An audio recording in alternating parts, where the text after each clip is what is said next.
আলহামদুলিল্লাহ, আসসালাতু ওয়াসসালামু আলা রাসূলিল্লাহ। আকিকার গোশত বিতরণ এবং ব্যবহার সম্পর্কে প্রশ্ন আসছে। এটা নিজেরাও খাবে, অন্যদেরকেও দেবে।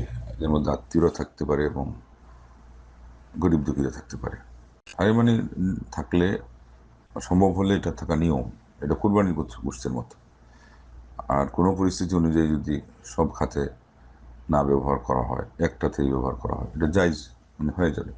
কিন্তু বুঝতেই পারা যাচ্ছে যে এটা যত বিভিন্ন খাতে হবে কুরবানির মতো, সবটা যে বেশি হবে, মন এই দিক থেকে ভালো থাকবে, ফ্রেশ থাকবে, যে সবাইকে একটু দিতে পারলাম, সেইটাই বোঝা যাচ্ছে যে এটা সবের জন্য এটা ব্যাপক ব্যাপক।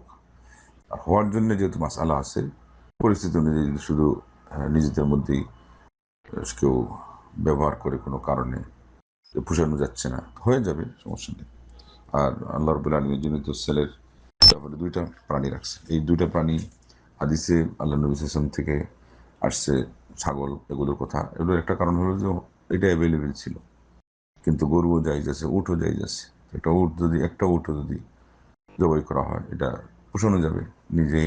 নিজের আপনজন, আত্মীয় স্বজন, গরিব দুঃখী। এরপর ওইগুলো হলো সামর্থ্যের উপরে, যাকে আল্লাহ সামর্থ্য দিয়েছে। সামর্থ্য না থাকলে তো তার উপর অবধারিতই না। একসময় ছেলের জন্য একটা দেওয়ার সামর্থ্য থাকে, আপাতত একটাই দিবে। এটার জন্য চেষ্টা করবে 7 নম্বর দিনই, সুন্নতি দিনে দেওয়ার।